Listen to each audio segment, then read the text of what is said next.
So, hey guys, this is Francesca Warren with the Educators Room, and we are going live tonight to talk about writing instruction for struggling students.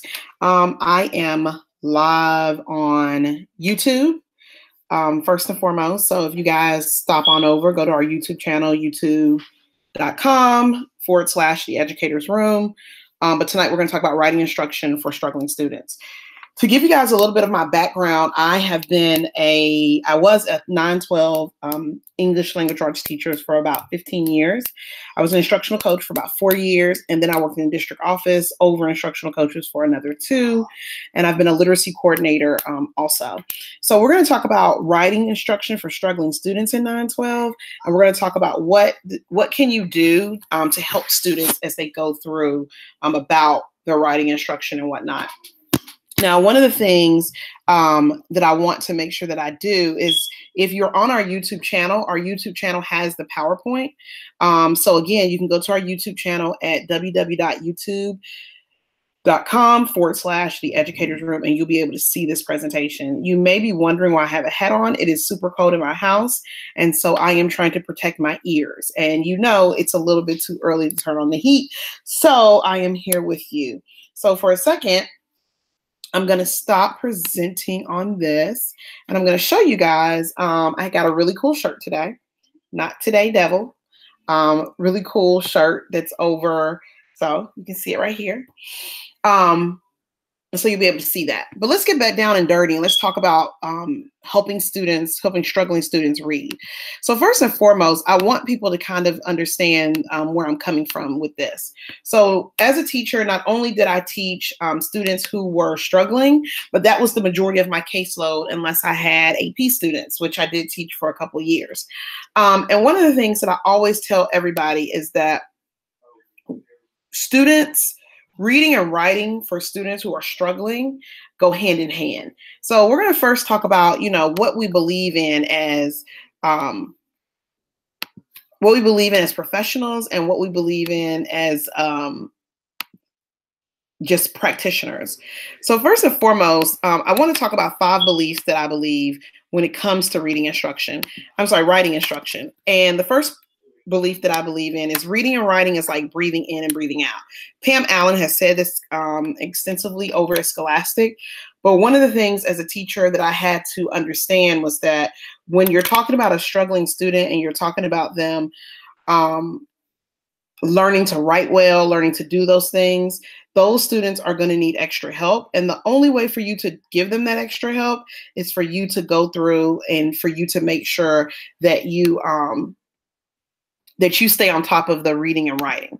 So reading and writing is like breathing in, breathing out. You can't separate the two. And I think that's important for people to say because I've been in schools. I've seen principals. I've seen people who have tried to divide it up. And honestly, it just doesn't work. So my main belief is that reading and writing is like breathing in, breathing out. You can't separate the two. My second point is writing should happen on a daily basis. I've been a teacher where I've had a state exam. I've been a teacher where I have a whole classroom full of students with IEPs. I've been that student.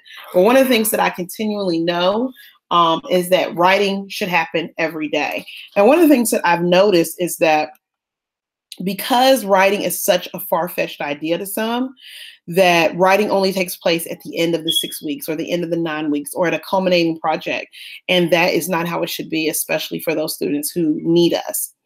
The next thing is that struggling students need structure on a gradual basis. So this is what I mean.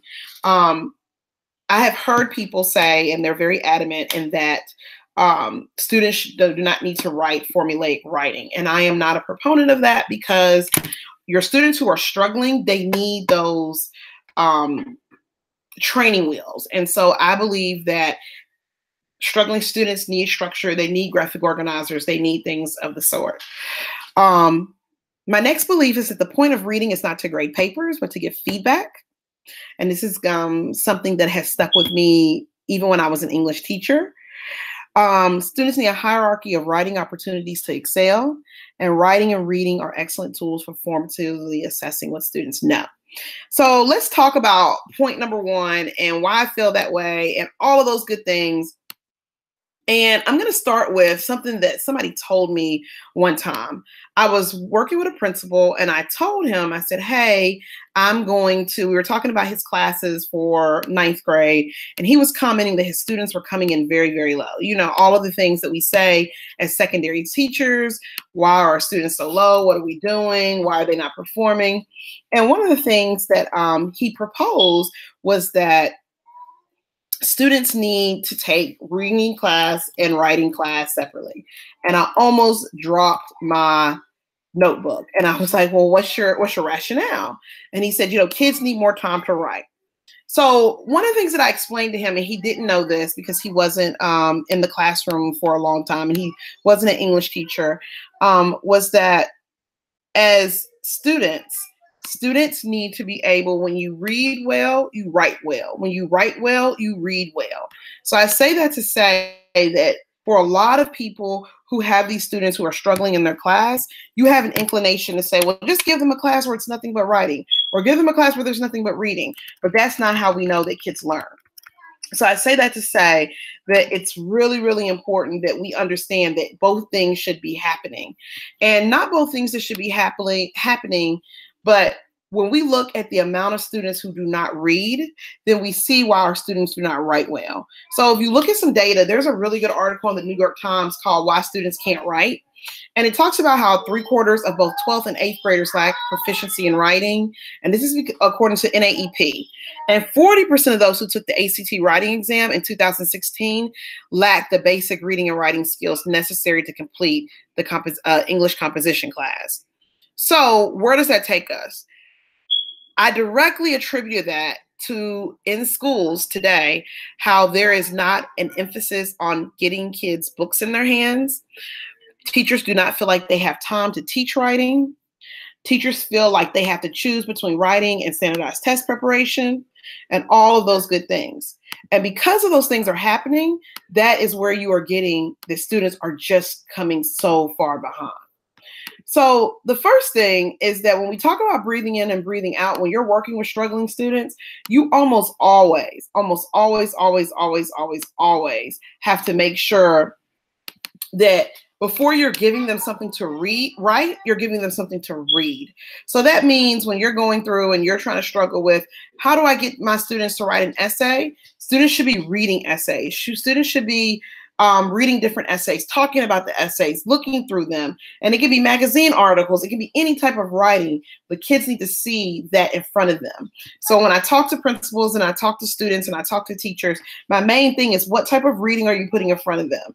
So as an American Lit teacher, actually for all grade levels, my favorite thing to do at the beginning of the year was to give them a super high interest writing prompt. And my kids hated writing. I've taught in Memphis and I've taught in Atlanta, and my kids hate it. They hate it. And so I always started with a high interest prompt, and it was something about, it was written pretty fancy, and it said basically, who is the best entertainer alive? And the students, we would sit there and we would talk about it. And then I would have them read articles from the Rolling Stone, from The Source, from all these online sources.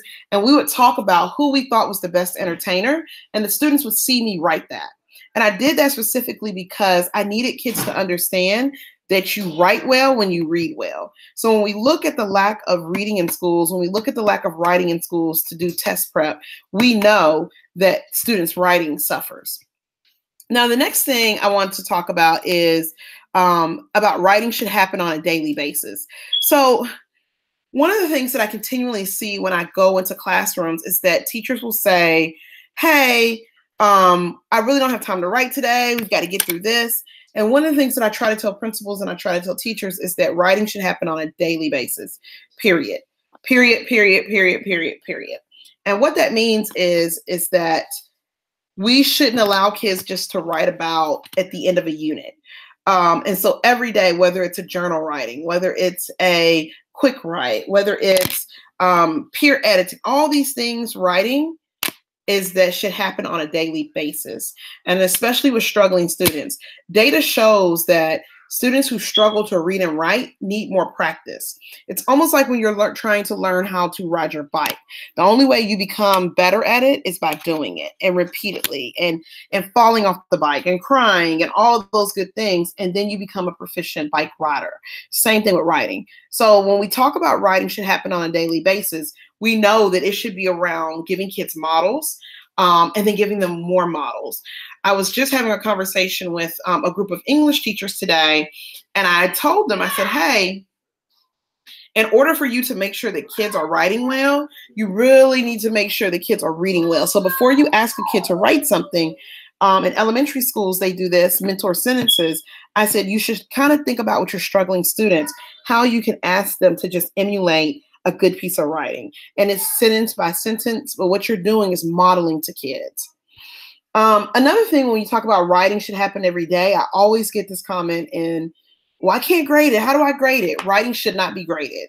All writing should not be graded. And I really am under the viewpoint that writing shouldn't be graded. Instead, writing should be given feedback. So it's always feedback over grade. So if I've had a kid, I was really big on journal entries for my students, and they had one daily, and I would just pick a random one and I would look through it, give them feedback, and they would get a grade from it.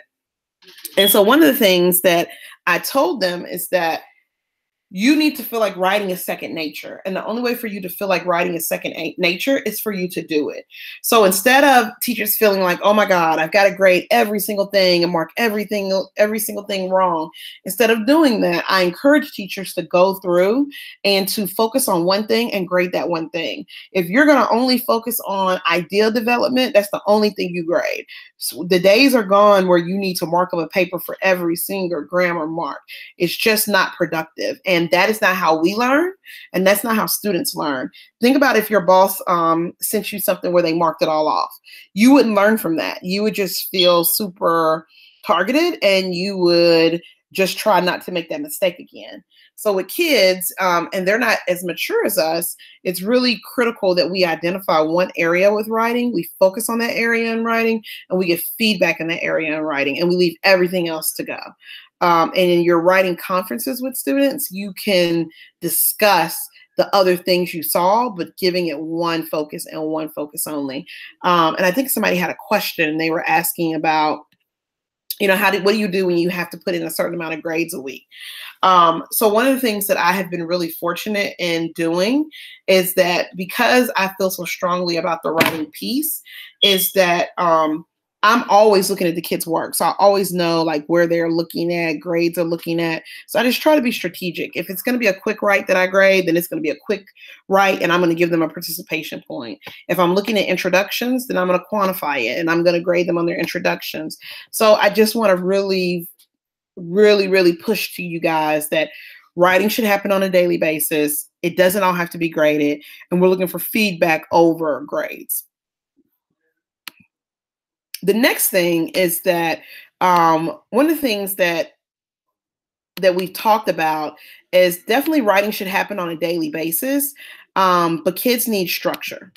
And I say that because there has been a movement by some who will say kids need to just be able to write. And I am a firm believer that kids need structure.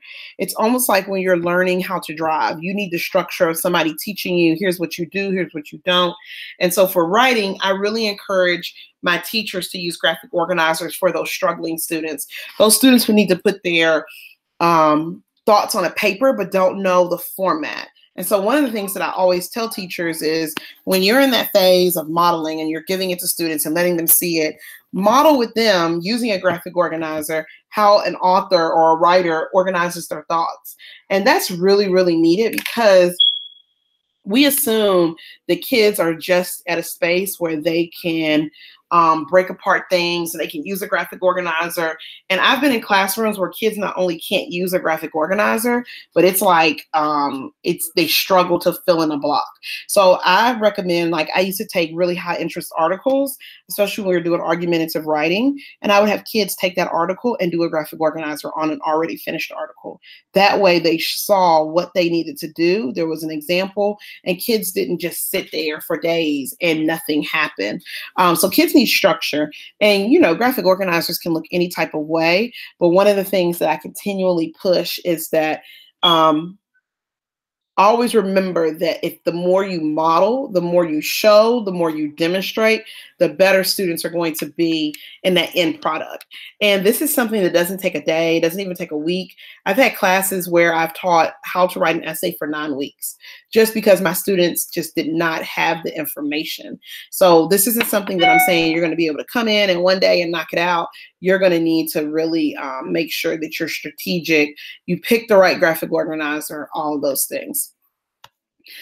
The next thing that I think is really, really important for writers is feedback. So one of the things that I started to implement in my class is that if I wasn't going to grade it, I didn't assign it. If I wasn't going to give feedback, I didn't assign it. And so I've said this before, but it's really going to be really, really important for you to understand that when you're giving feedback, be deliberate. Pick that one thing that you can focus on and that you can make sure kids are doing, and that's what you get feedback on. Don't grade everything. If you look at the picture in this webinar, you'll see where somebody has just torn it up. Like, as a former ELA teacher, I've done that numerous times. However, now as I sit back and I think about it, it just really stressed me out. And so instead of me grading all of the grammar mistakes, I usually put my essays through an online grammar checker. And then what I do is I grade for ideas, and that takes some of that onus off of me. But remember, if you don't have the kids, if you're not going to give feedback, don't give the assignment. So I just be deliberate so kids know that. Okay, so I'm going to pause for a second. So, does anyone have any questions? Some people online.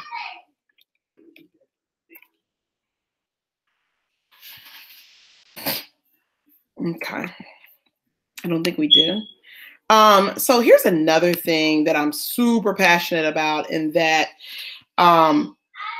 there's more to writing than essays. I think in the era of standardized testing, we feel like the only way we can see if a student can write is if they write an essay. And one of the things that I constantly work with teachers about is, hey, instead of assigning an essay, look at some quick writes, look at some journals, authentic writing, poems, all kinds of things that you can have students do. So, and I think this is something that administrators have to understand, that teachers have to understand, but there's more to writing than essays. And so I really push that teachers are authentic in their writing. I remember one year in a 9th grade class, I had kids write song lyrics. I remember one year where I had them write poetry. All of this is writing, and it's critical for students to understand that writing isn't just one big essay. And this is something that, I'm not sure if, because we are so, as teachers, we're told what to do so much.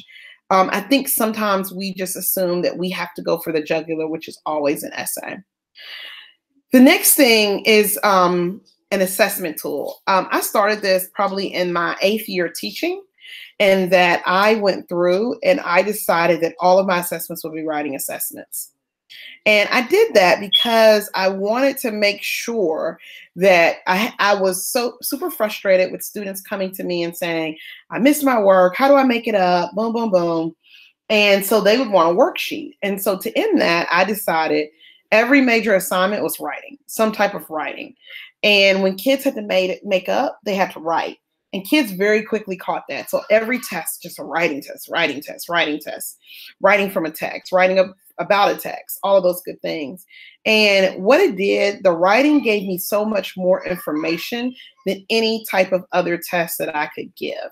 So I implore to you guys, hey, if you are thinking about an assessment tool, writing. So I'm going to give you an example. I taught high school, and one of the things that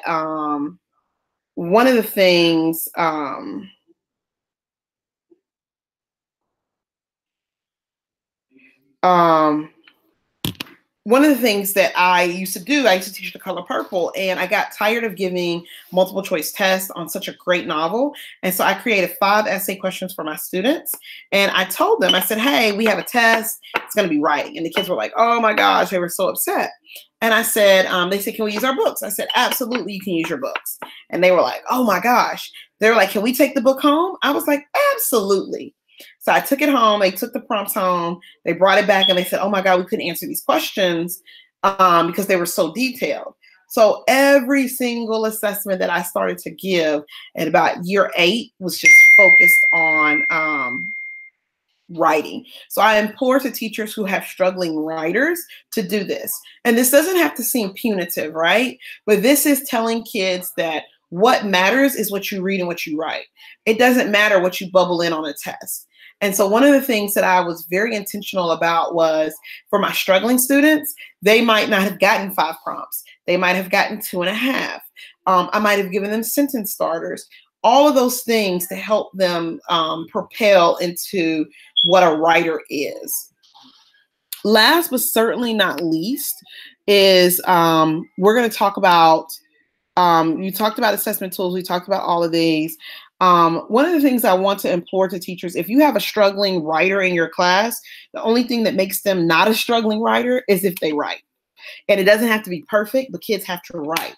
I'm constantly seeing kids in classrooms where they can't do any writing. Like they freeze up, they're stressed out, they don't know what to do, they're confused by the assignment.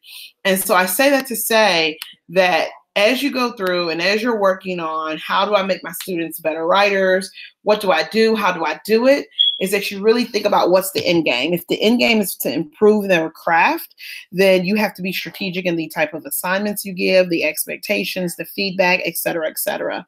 That's all that we have for tonight. This is a pretty short webinar because I wanted to get right to the meat. You can put your questions on our YouTube channel if you want. And this is where you can find us. You can find us on www.theeducatorsroom.com or Instagram at The Educators Room or Facebook at The Educators Room.